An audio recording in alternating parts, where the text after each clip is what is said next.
Assalamualaikum warahmatullahi wabarakatuh. Perkenalkan, kami dari kelompok 10. Pada kesempatan kali ini kami akan meresonasikan materi tentang Islam dan globalisasi, yaitu mengenai Islam eksklusif, inklusif, dan pluralisme. Namun sebelum masuk dalam pembahasan, saya akan mengenalkan teman-teman anggota dari kelompok 10. Yang pertama itu ada Mbak Ristiana Nur Maghfirah, yang kedua ada Mbak Desa Nur Fadila, dan yang ketiga ada saya sendiri yaitu Nur Hasim. Dan kemudian tanpa membuang-buang waktu lagi, langsung saja masuk pada pembahasan yang pertama yang akan disampaikan oleh Mbak Ristiana Nur Maghfirah. Kepadanya dipersilahkan.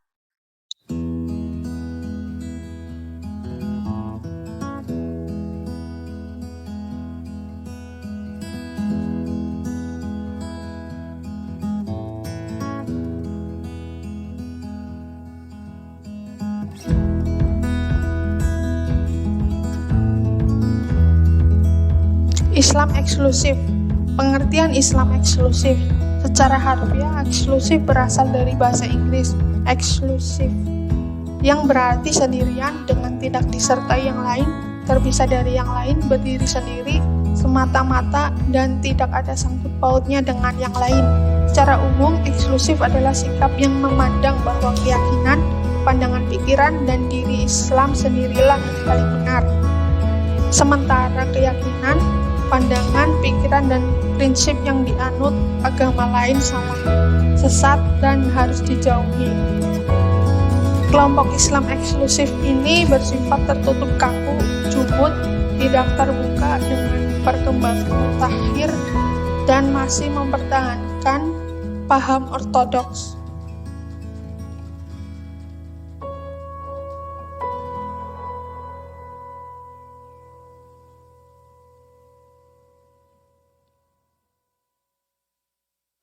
Latar belakang Islam eksklusif. Yang pertama, doktrin ajaran. Aliran eksklusif menganggap agama-agama lain seperti Yahudi dan Kristen yang mulanya berasal dari Tuhan telah terjadi penyimpangan ajaran. Walaupun mereka mencoba mengkritik atau menganalisa akan kitab sebelumnya, seakan-akan kitab sebelumnya lah yang dapat dikritisi. Mereka tidak melihat bahwa seseorang dikatakan mukmin kalau mereka melakukan rukun iman, salah satunya beriman kepada kitab Taurat, Zabur, dan Injil Al-Quran. Yang kedua, pemahaman bahwa Islam sebagai agama yang dibawa oleh Nabi Muhammad SAW dan bukan Islam dalam pengertian misi, kepatuhan, dan ketundukan serta keikhlasan beribadah kepada Allah. Paham demikian mengakibatkan mereka hanya menerima agama Islam saja dan tidak menerima agama lainnya.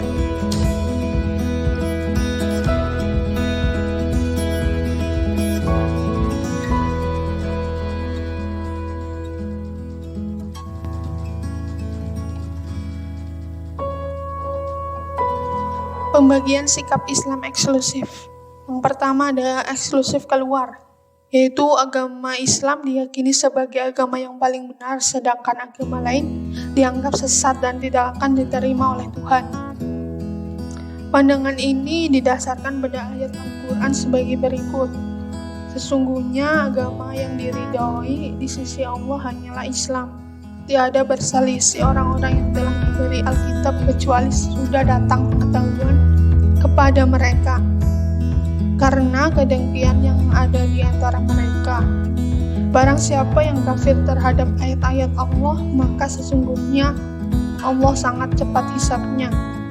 Quran Surat Ali Imran ayat 3 halaman 19. Paham eksklusifme berpendapat bahwa kata Islam yang terdapat pada ayat-ayat tersebut di atas adalah agama yang dibawa oleh Nabi Muhammad.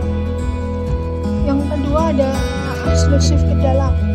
Yang dimaksud dengan eksklusif ke dalam adalah pandangan, persepsi, dan sikap yang terdapat di dalam Islam yang mengakui bahwa hanya aliran eksklusifisme lah yang benar dan yang lainnya salah.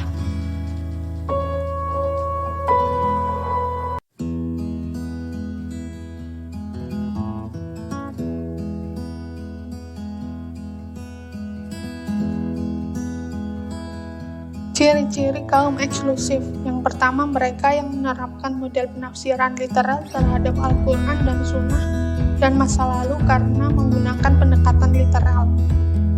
Maka ijtihad bukanlah hal yang sentral kerangka berpikir mereka. Yang kedua, mereka berpendapat bahwa keselamatan yang bisa dicapai adalah melalui agama Islam. Bagi mereka, Islam adalah agama final yang datang untuk mengoreksi agama-agama lain. Karena itu, mereka menggugat otentisitas kitab suci agama lain. Kemudian untuk materi yang kedua adalah Islam inklusif yang akan disampaikan oleh Mbak Desi Nur Fadilah. Kepadanya dipersilahkan.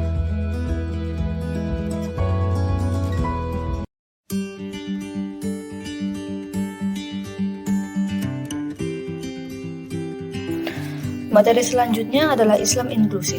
Islam inklusif adalah Islam yang bersifat terbuka. Terbuka di sini tidak hanya masalah berdakwah atau hukum, tetapi juga masalah ketauhidan, sosial, tradisi, dan pendidikannya.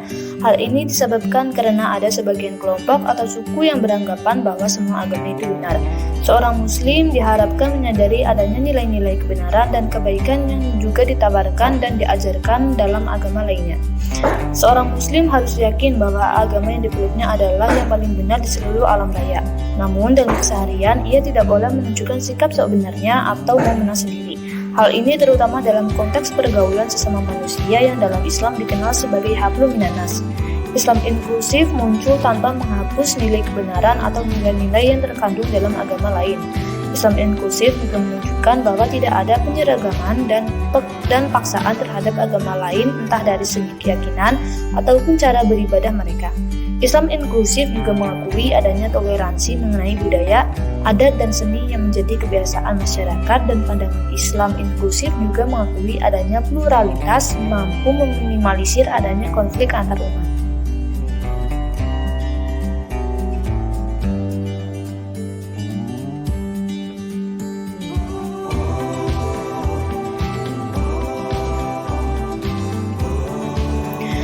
Ciri-ciri Islam inklusif yaitu mengakui kebenaran semua agama, menghormati kebebasan dalam keyakinan, menghormati antar sesama, menghormati adat atau kebiasaan masyarakat, berpegang pada Al-Quran dan Sunnah, dan yang terakhir adalah terbuka terhadap pendapat atau kritikan dari agama lainnya.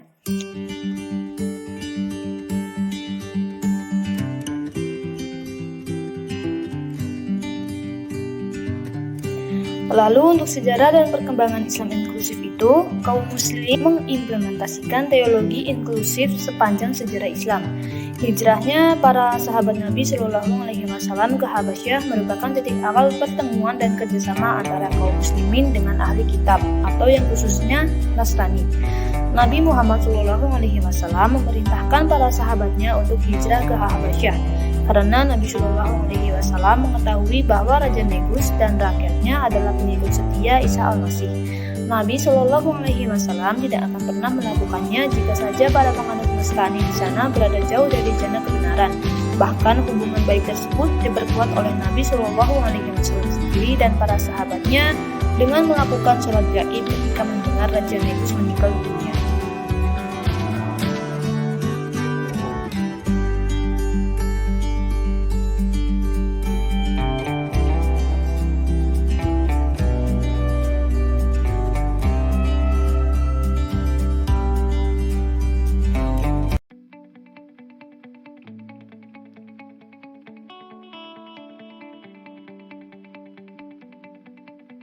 Islam pluralisme. Pluralisme berasal dari kata pluralis yang berarti jamak, lebih dari satu, atau pluralising sama dengan jumlah yang menunjukkan lebih dari satu, atau lebih dari dua yang mempunyai dualis. Sedangkan pluralisme sama dengan keadaan atau paham dalam masyarakat yang menjebak bersangkutan dengan sistem sosial politiknya sebagai budaya yang berbeda-beda dalam suatu masyarakat. Dalam istilah lain, pluralisme adalah sama dengan doktrin yang menyatakan bahwa kekuasaan pemerintahan di suatu negara harus dibagi-bagikan antara berbagai gelombang karyawan dan tidak dibenarkan adanya monopoli suatu golongan.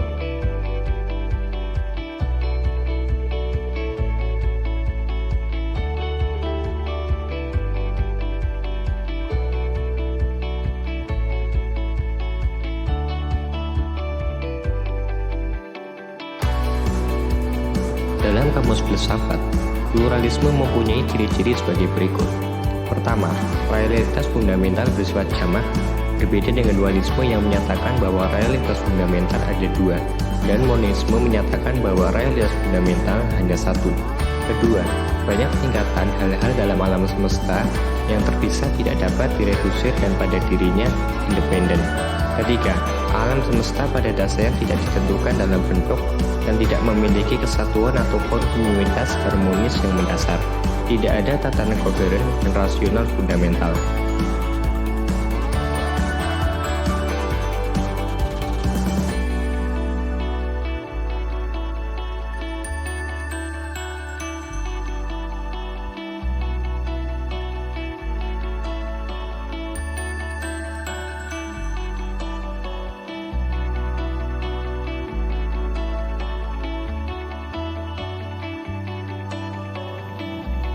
Pandangan pluralisme dalam Islam. Islam memandang pluralisme sebagai sikap saling menghargai dan toleransi terhadap agama lain. Namun bukan berarti semua agama adalah sama. Artinya tidak menganggap bahwa dalam Tuhan yang kami sembah adalah Tuhan yang kalian sembah. Namun demikian, Islam tetap mengakui adanya pluralisme agama, yaitu dengan mengakui perbedaan dan identitas agama masing-masing, atau lakum dinukum waliyadin. Di sini pluralisme diorientasikan untuk menghilangkan konflik, perbedaan dan identitas agama yang ada.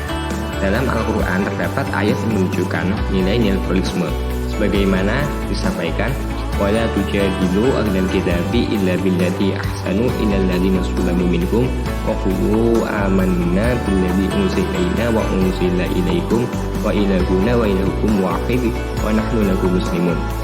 Yang artinya, dan janganlah kamu berdebat dengan ahli kitab, melainkan dengan cara yang paling baik kecuali dengan orang-orang yang zalim di antara mereka.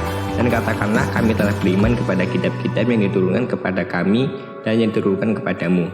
Tuhan kami dan Tuhanmu adalah satu, dan kami hanya kepadanya berserah diri. Quran Surat Al-Ankabut ayat 46.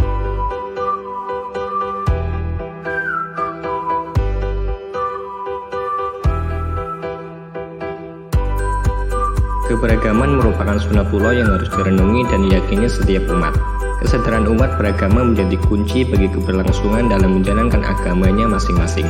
Setiap agama memiliki substansi kebenaran. Dalam filsafat perennial, suatu konsep dalam wacana filsafat yang banyak membicarakan hakikat Tuhan sebagai wujud absolut merupakan sumber dari segala sumber wujud. Sehingga semua agama samawi berasal dari wujud yang satu, atau adanya the common vision menghubungkan kembali the mind of God dalam realitas eksoterik agama-agama. Di samping itu, pluralisme harus dipahami sebagai pertalian sejati kebinekaan dalam ikatan-ikatan keadaban. Bahkan, pluralisme adalah suatu keharusan bagi keselamatan manusia melalui mekanisme dan pengimbangan masing-masing pemeluk agama dan menceritakan secara objektif dan transparan tentang historis agama yang diaturnya.